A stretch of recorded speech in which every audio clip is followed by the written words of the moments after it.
Welcome to the Metropix demo.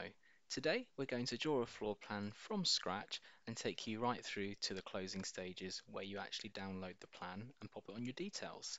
To begin, you'll log in on the Metropix site, which is simply metropix.com, hit login, and it will take you to the screen that we're on now.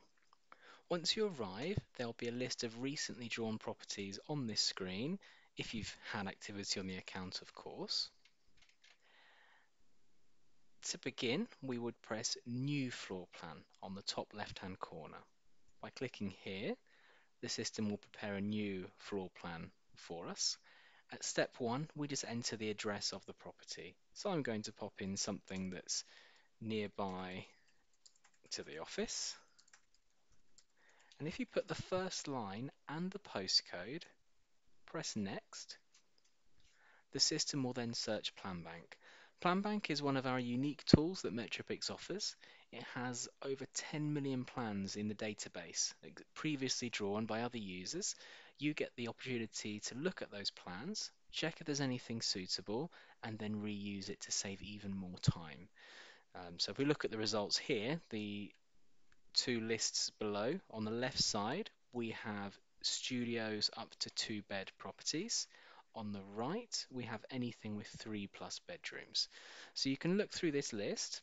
Here we can see that we have a result for 25 Crofton Close, not quite the one we need.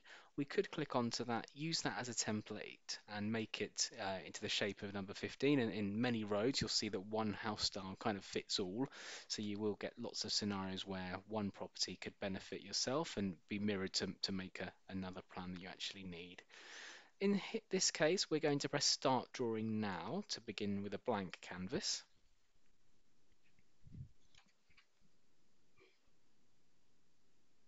This will then load the drawing screen for us. And here we are. So hopefully the first thing that will strike you is that the screen is really simple and really clean. So you're not overrun with options. We've designed it that way intentionally. Looking at the options we have add room, add stairs, undo and redo, those 4 buttons at the bottom there. And we have our symbols on the left side. So between those few things, we can make the whole floor plan. To start, we will press add room. It will then ask you to label the room that you're going to draw first. I always start with the front of the house, so the entrance hall to begin. So if I select hallway from the room types on the left, it then brings up the room description. Now I can click onto any of these preset labels to choose the wording. I can also click into the top box and change the label as I need to. So these are the preset ones, but you can customize it as you need to as well. So select the one you would like and press OK. That label will then appear on the plan as a description for the room. We can then highlight any of the walls. You'll see they turn red as I do. I'm going to left click and hold with my mouse, and I can then drag to pull that down. You'll see the measurements update as I do that here as well. So if we bring that up, you'll see that size increases. Likewise for the other walls, if we drag these left and right walls, we can pull those in and out as well to make those bigger and smaller. And there we are. If you prefer to work in feet or imperial, press options on the top left corner, and you can simply choose use feet and inches instead. Whenever you then drag any sizes on the plan, that will adjust to your chosen style. If I draw the whole thing in feet and inches, the final plan will convert it to metric as well, without any second thought from yourself, so it is going to happen automatically. So please draw to your preference. The final plan will look as we need it to in both sizes or both styles. So there's our room 1. We add room again. We now have a red cursor. So I join this cursor up against the existing room where it begins, left click and hold, and then drag. You can then make the shape just by pulling your mouse across, making it bigger and smaller. You'll see the sizes adjust as I do that as well, and then I can release the click when I'm happy with that. We'll call it reception. In here, there's another selection of room labels to choose. So we'll go with lounge. and then OK. Add room again, take our red cursor, place it where this corner of the new room begins, drag, and you'll see that I'm drawing it so that it's aligned to the hallway and the lounge in one go, just a smoother way, and everything's connected together. Release the click. I will call this kitchen. OK, and there we are. At this point, I can take this left wall of the kitchen that's highlighted in red and just pull that across. So if you had specific L shapes to make, you can simply pull that in one go as you need to. Add room again. Let's pop in a dining room at the back. We'll go reception, dining room. While we're here, this ceiling height option appears bottom right corner. It may have scared you. Please ignore it. It relates to 3D plans only. Even then, it's not actually essential. So we recommend to ignore that entirely, which will save you time, and then OK. So there's our room. So you can see very quickly we've drawn a layout of the property. It is all in square or rectangular shapes unless you adjust it later, like we did the kitchen. In other cases, you might have an L-shaped room. So let's take the dining room in this case and say halfway along this wall, there's a break and it extends part of the wall south. If I double click onto the wall, you'll see it leaves a white dot. That now splits the wall in two. If I look at the top wall, the whole thing is selected. Because I've split the lower wall, it's now using that white dot as a divider. I can then drag either side, move that up or down, and we'll pull that south. And you'll get your sizes as you drag as well, so you can get the accuracy you need also. There we are. Once that layout is in place, we can then add the symbols from the left-hand side. Everything here is drag and drop. We can see the description appears as I hover my mouse over the symbol, so you can be crystal clear over which one you're looking at. Let's take the door. This is our standard door, works for internal and external. I can move it around here, still holding my cursor, click down. If I release now, you'll see it sticks to the wall for me. If I drag another door across, left click and hold, I can pull in and out of the lounge. So you'll see as I'm holding my cursor down and moving you'll see the cursor moving left to right, the direction of the door changes as well. It's a really quick way of doing it. I can also move it up and down as well, so you've got that control. Really good to get your direction, your swing direction correct first time, because it's the kind of thing that a vendor or a landlord might query and say, my door's opening the wrong way. It then saves you having to go through the system again to make that change. Get it right first time. It won't be a hardship to do that. Similar to, you will need to change the hinge side in cases as well. So if I had a kitchen door there, and let's say that the door is hinged the other way, I click onto the blue dot. You'll see it becomes red as I select it. Each of the doors have this blue dot. I left click, and it will then load the menu for that door. On the left side, there's a few things here. So the width we can make bigger and smaller by dragging that slider bar. I could do the same by dragging these squares that surround the door itself. You'll see that adjusts as I drag as well. And there we are. But for this example, we wanted to change the hinge side. So I just simply press hinge side on the yellow box to the left. As I press it, it jumps to the opposite side. Each click will then move to the opposite. And there we are. I'll bring that across to the side just by dragging the middle dot and close. Okay, let's say the dining room had some double doors going to outside. The kitchen dining room is open plan, so we want to remove this section of wall. So I would take the opening symbol just above the kitchen sink, slide that on, and there we are. From here, I can select the blue dot again. It will turn red, and I have the option to increase the size as well as I need to. It might be full width. It could be an archway with a little bit of wall either side, so you can represent it as you need it, but full width is also fine. You just slide it to the maximum and close. Now with the doors, you'll see as I select all of them, on the top left corner of the yellow box, it brings up a size of that door. Now at this point, The measurements for the doors and the windows and any other items you add to the plan, they won't appear on your final plan. They are for illustration only, to give an impression of the position of them and how they fit within the property. So I don't think it's essential to measure and draw every single door and window to the exact centimetre, because that would become very, very tedious.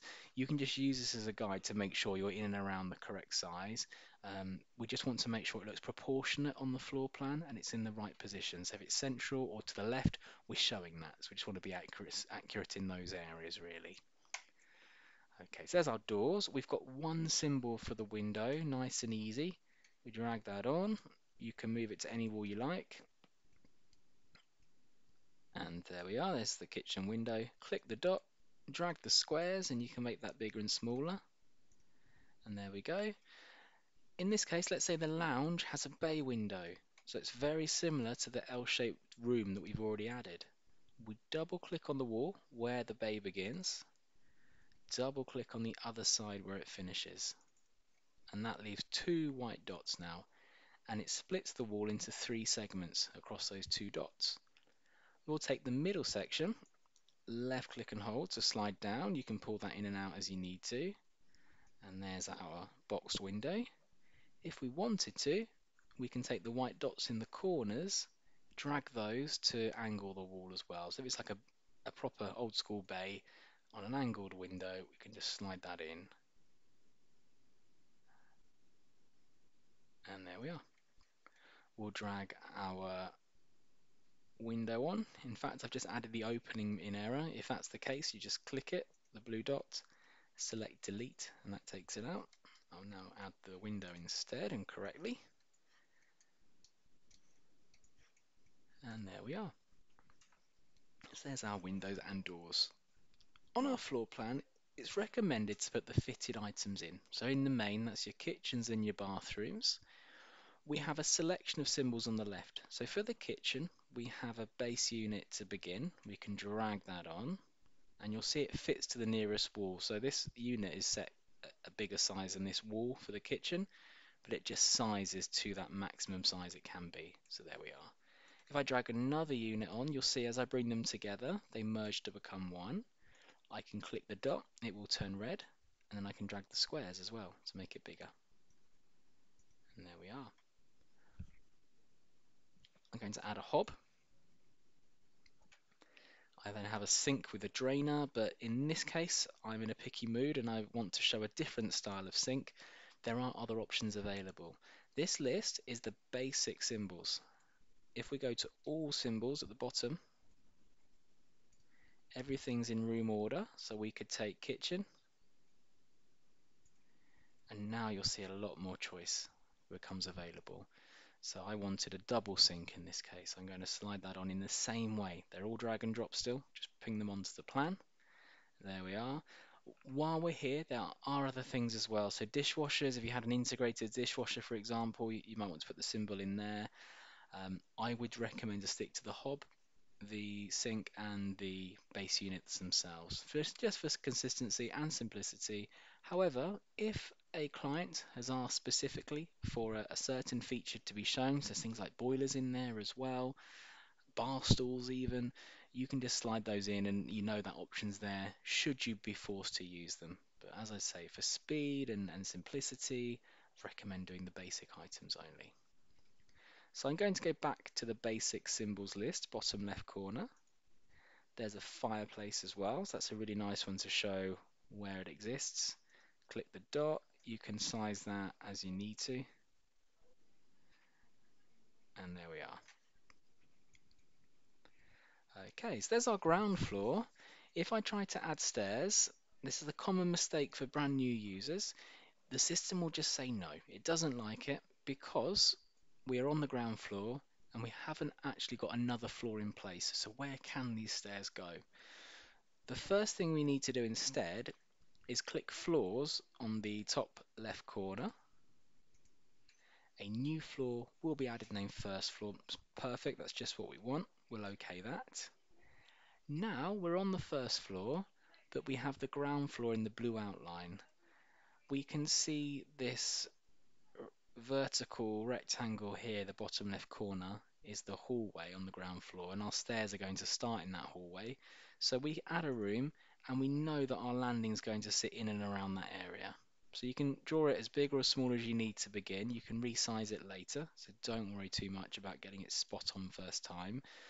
For your first one or two plans, it would be wise just to measure the landing and the hallway sizes, just so you can make sure they're all fitting together as a puzzle and all snug as they need to do.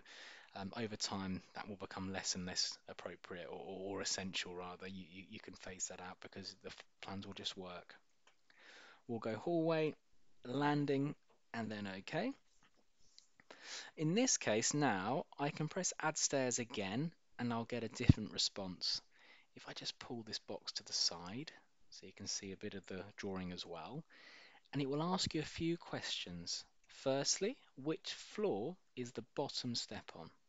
So the lowest step for this sequence of stairs, it has to be on the ground floor, so we click ground. The top step will be on the first floor, going from the ground up to the first floor.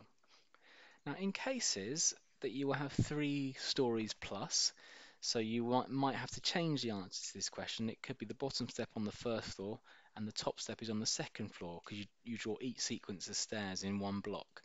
So that's why we ask the question. When you have 3 or more floors, it comes in handy. So we're going ground to first in this case. I'm going to press next. It then asks you to look at your sketch. So if you've visited the property and you plan to draw the plan properly later on your computer, then we recommend to make a very basic sketch. Just go to our support section on the website and you'll have an option to download a template and print it out. That will help to make your drawings while on site very quickly. So in these cases, you have a very basic sketch you can refer to. This will indicate the stair positioning and where they start approximately. So let's pretend we have a sketch and the stairs begin here on the left side of the hallway, just where my mouse is moving, and they go straight up over the kitchen. In this case, as you're standing at the bottom of the step, which is where my cursor is, it's asking which way would you be facing as you look at the sketch or the plan. So we'd be moving straight up, so that would have to be a north direction. We choose north, it turns yellow, click next. It then gives me the step facing north. It's no good putting it here outside the house, it's got to fit within a room. So we can then place that where we want it to begin. In theory, it could start in a range of places, so we just click when we're happy. It's the same question, but in reverse. From the first floor coming down, as you stand at the top, which direction would you be facing in as you come down the stairs? So let's say it starts roughly on this faint line here that my mouse is on top of, and we come straight down to the south. So we choose south, next, and then click to confirm the position, and then finish. And there's our stairs. So we can view the ground and the first floor to get an impression of those. So there we are. That was a straight staircase, very common. You certainly will get variation. So let's pretend it was an L-shaped staircase instead. I'm going to undo that. Start again by pressing add stairs. Ground to first, still the same selection here. And we're going to go straight up to the north again on the ground floor. This time we'll start a little higher. On the first floor, coming down, the answer to the question will change slightly. So now let's say we start on the landing at the top wall, we come across for a few steps, reach the corner, and then turn to come down. So in this case, because we're starting here, the direction we are facing as we go down the stairs is to the left, or the west. So we can choose that from the menu, hit next, place it where it needs to be, and then click. The system's very smart. It knows there's a turn in the stair. So is it angled like the diagram, or is it just a square flat landing? So we can choose the relevant style. Let's say it's angled. Press yes and then next and finish. And there's our staircase. We can drag this blue dot to make it longer and shorter. So if you've got a specific number of stairs you want to show, then you can be absolutely certain on that as well. So let's say it's 3 steps. Here we are. Okay, so from here we just need to pop in our other rooms. So we can add a room. Join the red cursor up against the existing wall. Left click and hold. We'll call it bedroom. I can click the top box and tap in number 1 so we can label it as bedroom 1. And there we are. The yellow wording appears on bedroom 1 because there's no door to the room. The moment I add a door, that will correct itself and that reminder disappears. I can click on that dot for the door, change the hinge side, and there we are. We'll close. Okay, the second most common thing for a bedroom is an ensuite. Where they exist, we add a room, treat them just like a normal room, select bathroom, ensuite, and then OK. We can add in a door, and we need our windows for the ensuite. We can make that a bit smaller. And we also need our door or our window for bedroom 1. I forgot that. There we are. So for the ensuite, you're going to have some other fittings to show, so toilets, sinks and showers, anything else as well. It just works in the same way. You just slide it on and drag to the plan.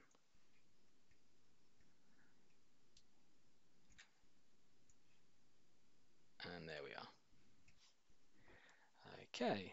The first most common thing for a bedroom is a fitted wardrobe. So we add a room, left click and hold. We'll call it storage, and wardrobe's already selected, and press OK.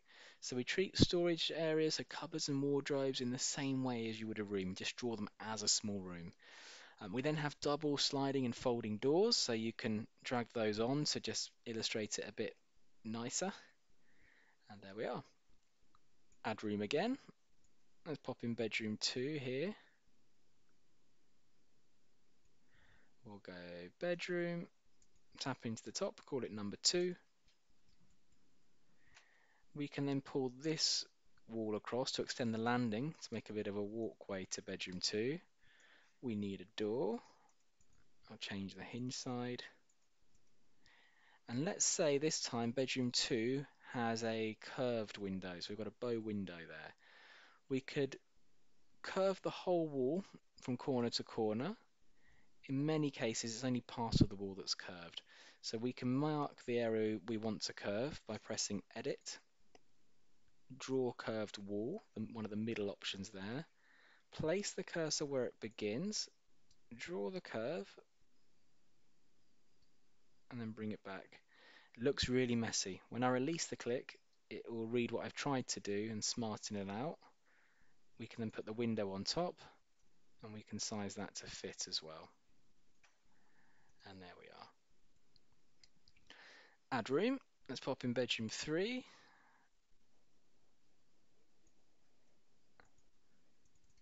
Bedroom number 3. OK. Add our door.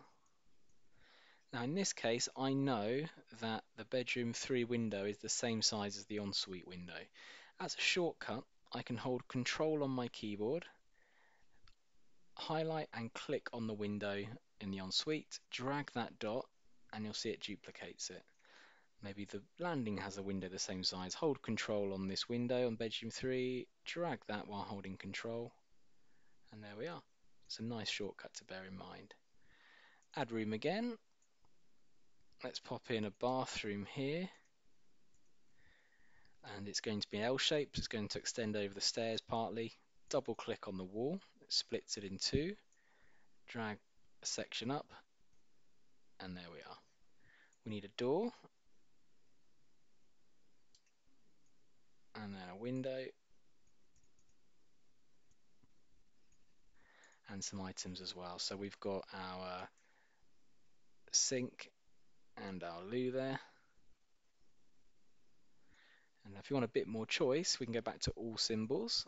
Everything's in room order. We'll take bathroom at the top. And here you can see the various choices we've now got. So there's corner baths, corner showers, rounded bathtubs, and we can then drag the relevant symbol on. Click on the dot, and then size that as we need to as well. And there we are. While we're here, a few things to bear in mind. Edit, top left corner. There's a few other selections we can make. Edit room if you wish to reword or rename a room, delete room to take one out, and the curved wall is what we used earlier. They're the things of most use. You can also mirror the plan. So where I mentioned plan bank at the start, you may pick up an existing plan on the system that's on the same street as the one you need. By pressing mirror left to right, you can flip the whole thing over in one go. So, Coronation Street, for example, all of those houses are the same across the road. Some might be mirrored. You can just press that edit and then mirror to achieve the actual layout you really need. So it's really quick to draw, but these little quick wins with the plan bank are going to save even more time over the long term. So very worthwhile to be aware. Okay, if we press plan complete on the top right hand corner, it then brings up a few last steps for us. I'm just going to change that address to 123 Test Road so it's not confused with any live orders. That was the address we did type at the beginning for the plan bank.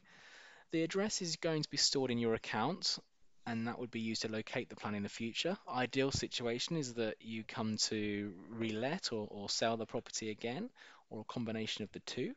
If that happens, then you've got the floor plan ready to go. Public description below lets you put a line of text to appear on the floor plan, so you can type in anything you like here, whatever appropriate, a description about the property or company details, anything at all. If you press copy from private, it will bring the address reference from the top minus the house number automatically, so it just excludes that by itself. Or enter manually will allow you to type in your own specific messaging if you wanted to. Floor area, really important one here. Whenever we drew a room, you'll recall that the measurements appeared for every room we made. If you've drawn the floor plan to the correct sizes, then the floor area will be reflected from that and it will be accurate. However, if you haven't drawn to the correct sizes and you're notably out from what it is in reality, I would refrain from letting the system calculate it for you.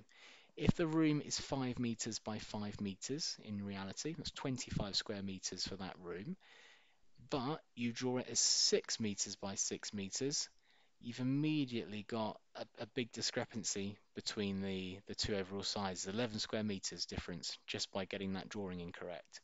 That can cause all sorts of issues down the line. So you can select show estimated area where you've drawn the measurements to the correct size, give or take a few centimeters here and there, no problem. It's just where you've knowingly not drawn it to the accurate sizes, that's when it would pose a problem. If in doubt, you can select don't show area to remove it entirely. Enter manually to type in your own reading. It might be that you've inherited a developer's plan, which is going to be absolutely accurate, so you could just key in your own sizes there, or you've worked out your own floor area that you'd like to use. You have that freedom. But I'm going to have the system calculate it for me today, so I'll go show estimated area. And the last section we need on this page is add direction arrow. Essentially, it's a compass option. So you can choose which way north is in relation to the plan. Most customers tend not to use it. Those with south-facing gardens will have a compass more often than others. But if ever you're asked for it, it's just good to know it's there. And yes, we can certainly meet that request if you'd like a compass on your plan. So we select which way north is. OK, OK again.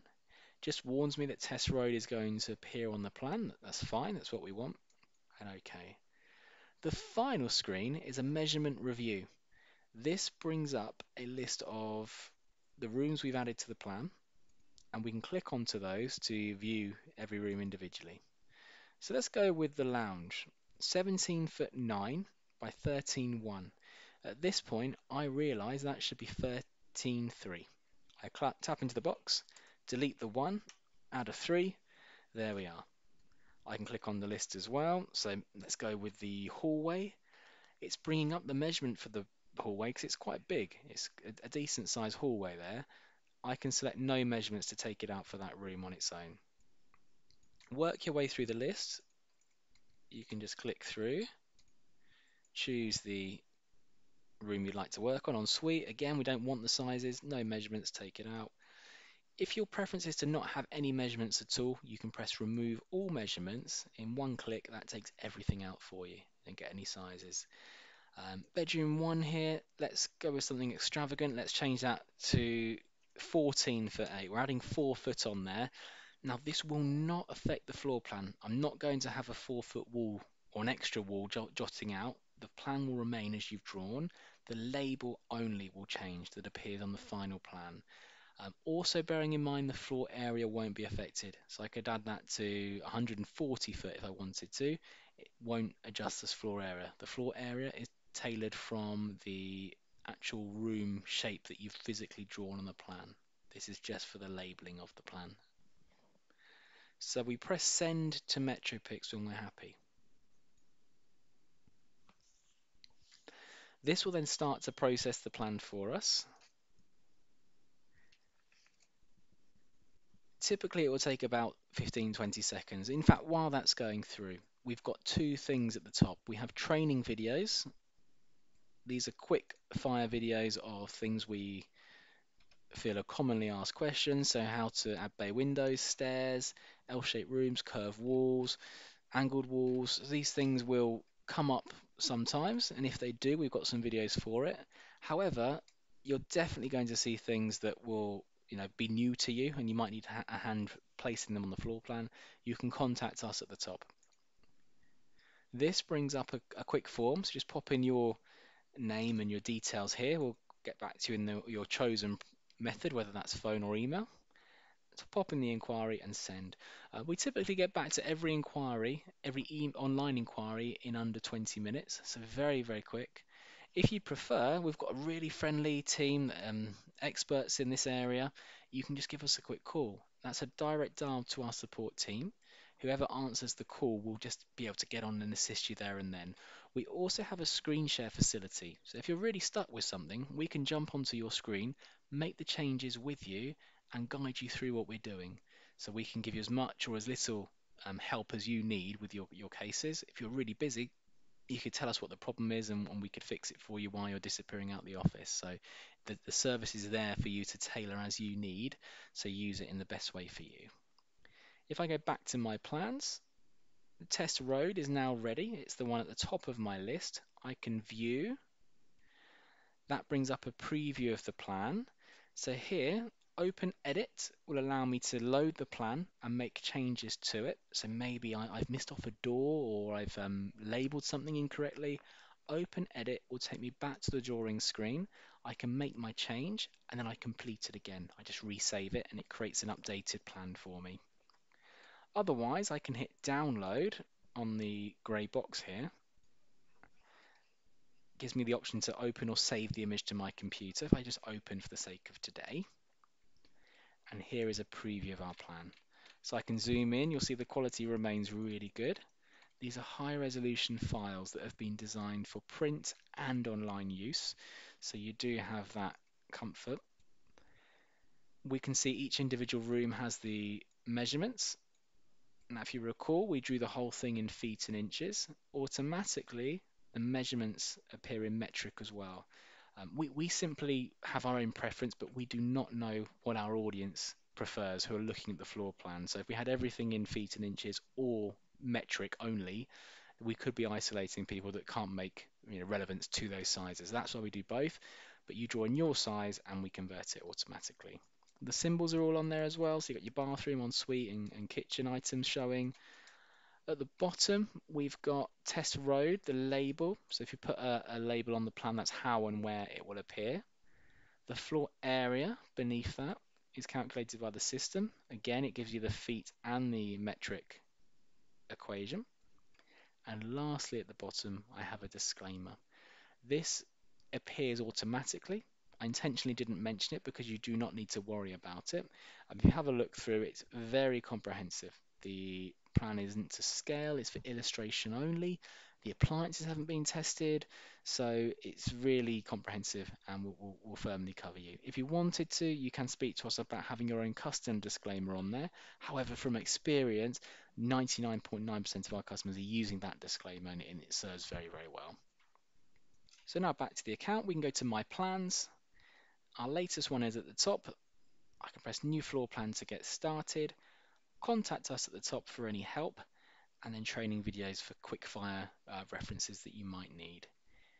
On the home screen for Metropix as well, you will find the support section, something we're really proud of. We won lots of awards for the level of support we have, so we do make it very easy for you to reach us. There's a few things here. So there's some FAQs, the training material. So in here you'll find the template that I mentioned. You can print it out and actually draw on site with the sketch template that we provide. Or here, the training webinar. So if anyone in the team or yourself personally would like to join a live webinar session, just press request now, and it's held every Wednesday at 9:30. So just pop in your details here to book a place, and we will then send you the invitation to join our session. Again, that's with a live trainer, so it's not just a video. Put them on the spot, ask questions. Again, one of our friendly, helpful team members, so extremely well placed to help you and guide you through. Okay, and that's everything that you'd need to get started and making a floor plan from start to finish. I hope that's been helpful. Do let us know of any oddities or ad hoc things that pop up, because this is a general guide we've covered today, so there will be some funny things that appear and catch us by surprise. I've not seen anything that we can't do to date, so we'll be very pleased to help you with those little things that appear. My name is Steve, so feel free to contact my team for any help that you need, and thank you for watching today.